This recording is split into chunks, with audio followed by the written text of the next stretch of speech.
Hi everyone, today we are going to look at exploratory data analysis. In previous session we have seen how Zillow's model caused 8 billion drop in their market cap. Then we have seen how Apple Card faced allegation of discrimination against women due to unequal credit limit between men and women. So these are few cases where ML model failed. That's the reason we need to understand our data in depth, and that's why we are looking at exploratory data analysis. Before doing exploratory data analysis, we need fair understanding about domain. So what we are going to look at today is feature engineering and feature selection. If you are training your model on data which has errors, outliers and noise in that data, it will make it harder for model to detect the pattern. So your model is less likely to perform well in real world scenarios. If your data has outlier, it may help to simply discard those. For example, you are working on Amazon delivery time data. One of the delivery takes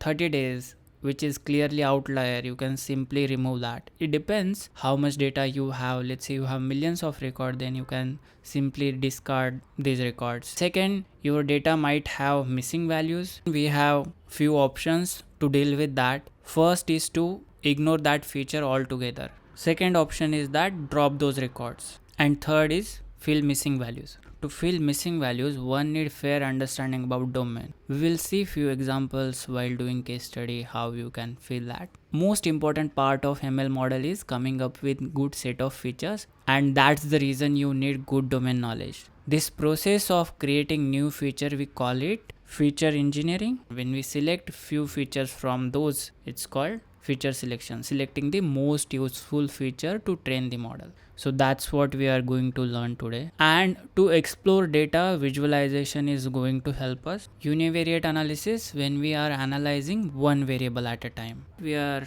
looking at distribution of our data. Histogram provides a clear visual representation of how data is distributed by grouping values into different bins and showing their frequency. It helps identify patterns and outlier at a glance, making it easier to understand the spread and the concentration of data. This makes histogram essential for quickly assessing the overall structure of data. So let's say you get a sales data like this and want to create histogram. So first I can take a range of it, and in stats class we have seen how we can compute this. Okay, so what is my maximum number? It's 30 minus minimum number. My range is 25. How many bins I want? I want 5 bins, and the answer is 5, which means we will start with 5, which is minimum number, and we will add answer to this. I'll do 5 to 10, then 10 to 15, 15 to 20, 20 to 25, and 25 to 30. So these are my bins. This is how I compute bins. And then frequency, which is count in this range. So 1 occurrence is here, 4 occurrences are here, 9 occurrences, 8 occurrences, and 9. This is how you can plot the histogram. There is a simple command, plot.hist. So using this simple command, you will get your histogram. This code is to get these ranges. Then I am giving title, X label, Y label, and then plot show. If you want to do this with pandas data frame, then what you can do is that you can give data frame name, then column name. Let's say this is my column dot hist, and you will get histogram. Let's look at few more examples. Let's look at box plot. Box plot is also known as whisker plot, which provides us the information about the distribution of data, including the outliers and the median. Outliers are the data points that significantly differ from majority of other points in the dataset. And what is interquartile range? Interquartile range measures the spread of middle half of your data. It is the range of your middle 50% of your sample. So this is my interquartile range. How I can compute IQR?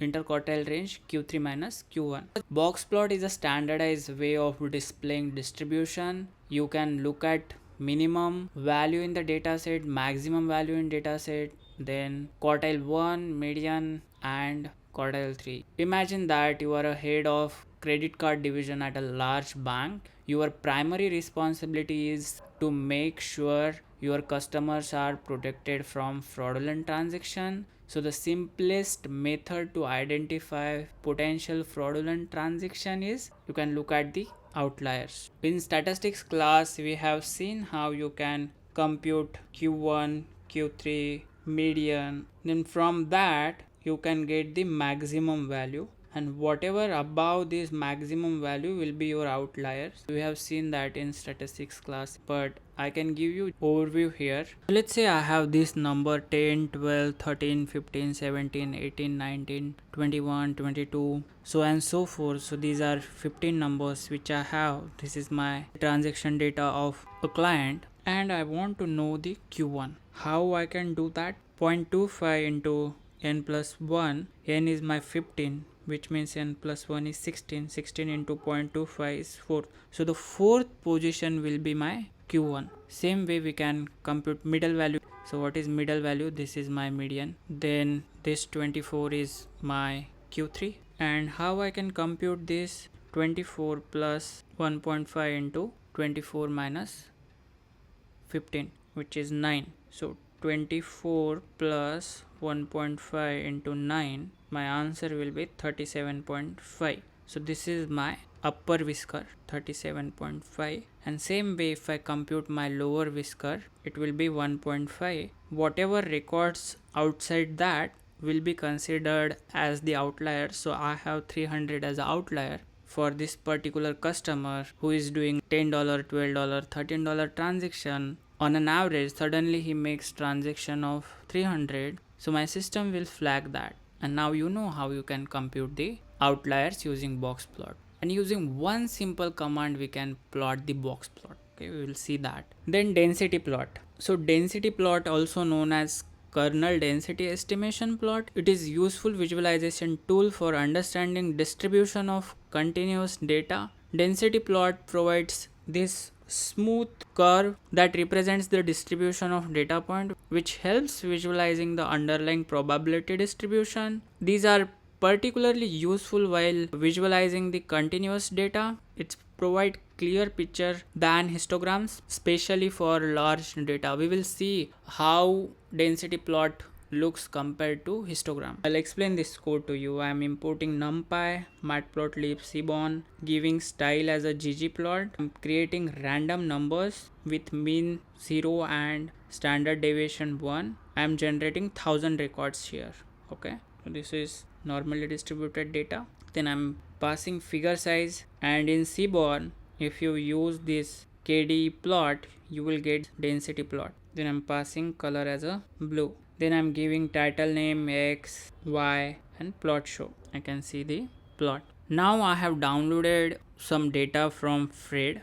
I'm looking at Fed fund rate, then 30-year mortgage rate, and 10-year treasury yields. I'm taking data from 2000 to 2024. Then I'm plotting these plots, and as you can see, this is my federal fund rate, which is starting from here, which is lowest. And if you see, the mortgage rate is more than federal fund rate. There is a gap of this, and this is the spread for bank. It's called net interest margin. This graph will help us to visualize these things so that we can confirm our understanding about domain. If you find any weird thing in data, we can go back and look at data, what exactly wrong and how we can fix that. A lot of time what happens is that there is a error in data pipeline, or it can be something else. So visualization is really important. Whenever you get data, first thing you should do, start visualizing and exploring that data. We have looked at the histogram and density plot. Here I'm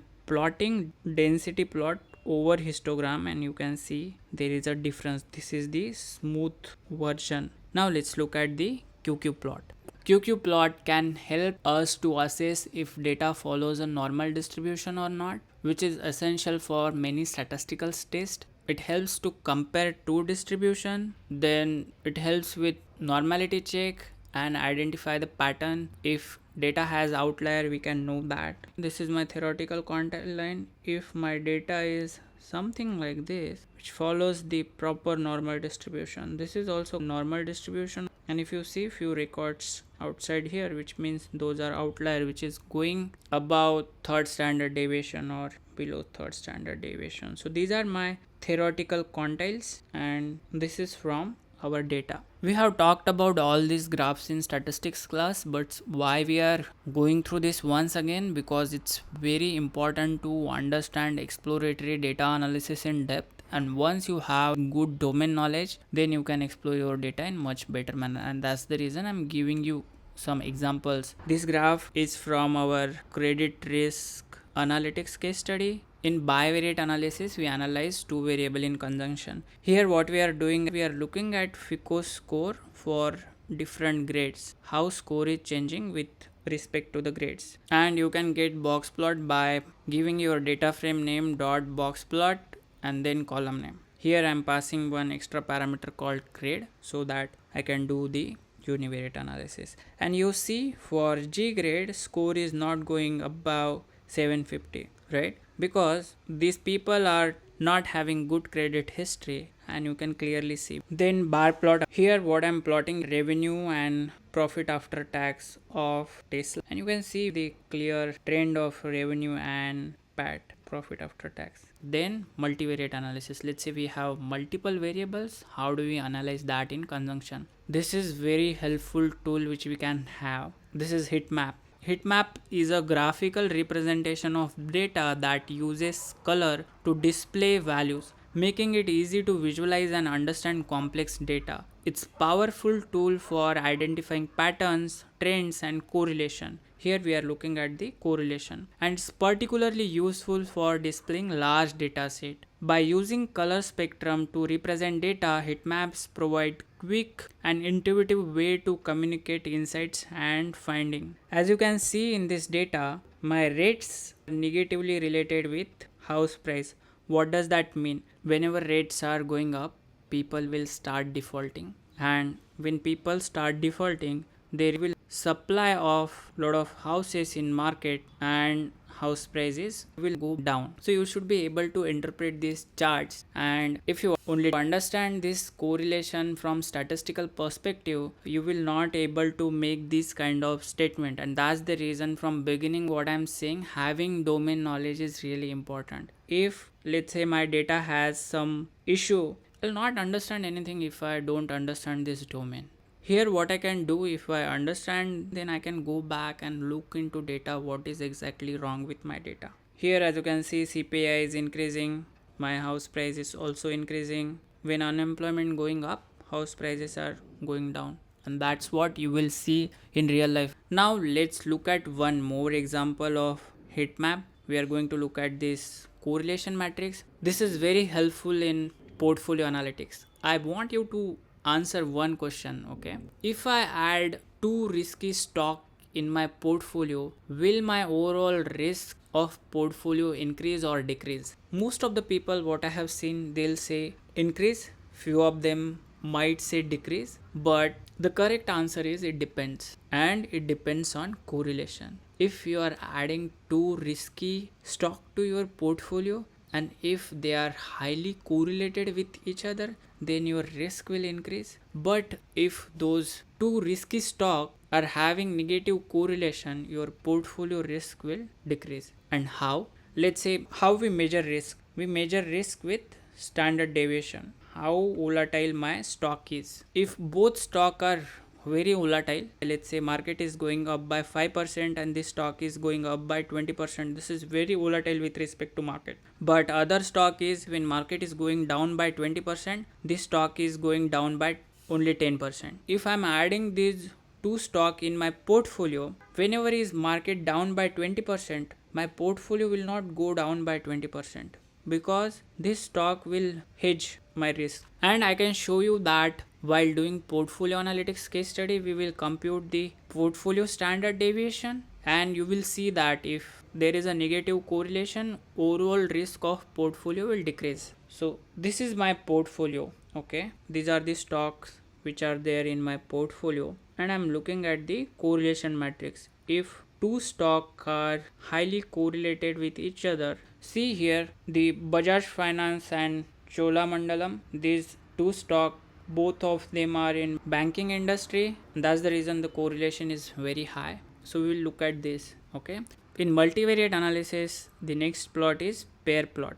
Pair plot, also known as scatter plot, is visualization tool that displays the relationship between multiple variable in dataset. It is a matrix of scatter plot that shows a pairwise relationship between variables. This is my funded amount. What I'm passing is, this is Hue means group by the target, right? So my zeros are my good loans and 1 is my bad loan. This is credit related data. DTI is debt to income. And now I can look at this variable in consumption, right? If you see, the distribution of funded amount for good loans and bad loans is different. The SWICO score is also different for good loan and bad loan. So we looked at the exploratory data analysis. Once we explore the data, let's say you have debt column and you have income column. Now you want to compute new variable which will show you the leverage the client is taking, which means compared to the income how much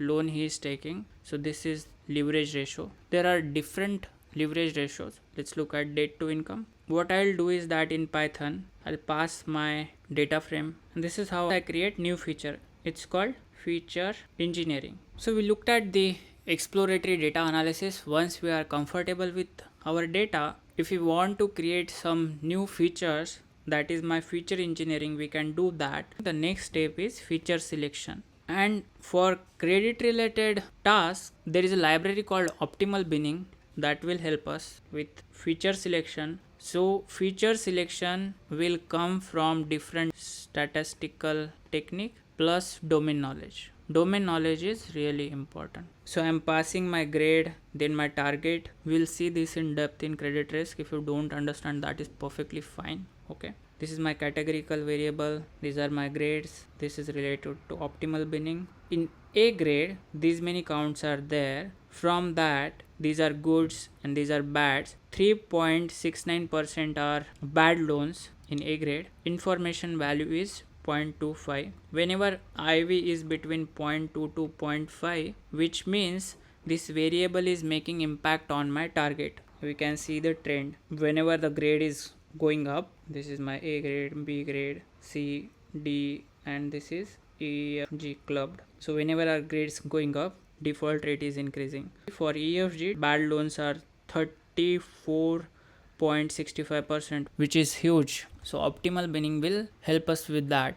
The variables which are making impact on target, we will select that. If that variable is not adding any value to my target, then I will not select that. This is the GitHub page of optimal binning. So in the beginning, we look at the Zillow case study and then Apple Card case study. Both of the project failed miserably, but as you can see, what Stanford trying to do is that they are trying to use artificial intelligence to classify the images of skin on basis of trend model. Is it benign or malignant? That is very useful thing to have. They are making impact in healthcare. Nowadays, a lot of banks are using machine learning to lend money. It's called credit risk analytics. So this is from Citadel. Citadel is a hedge fund.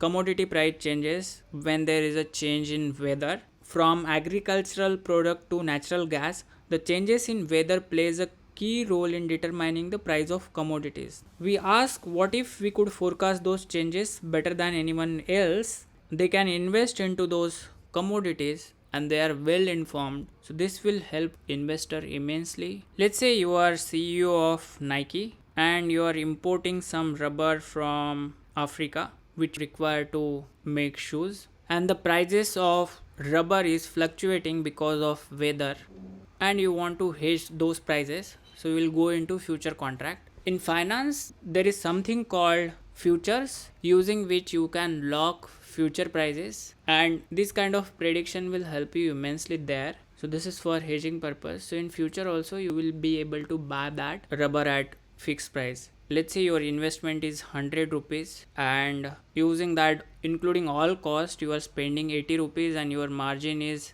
20. You are perfectly happy with that margin. But the moment your raw material cost prices are, let's say, increasing by 30-40%, your margins will go negative and you will go out of business, and that's the reason you need to go into this future contract and hedge the prices. And often these companies do that. Okay, and this forecasting tool can help you there. Then next, as you can see in this article, United Bank of Switzerland, Swiss Investment Bank, their research team began partnering with the satellite companies such as Remote Sensing Metric LLC in order to gauge the change in occupancy rate of parking lot belonging to Walmart. Let's say they have $10 billion investment in Walmart. They want to know how many people are coming there, and using satellite image, what they can do, they can look at their parking lot across globe and they can see what's the revenue going to be in next quarter,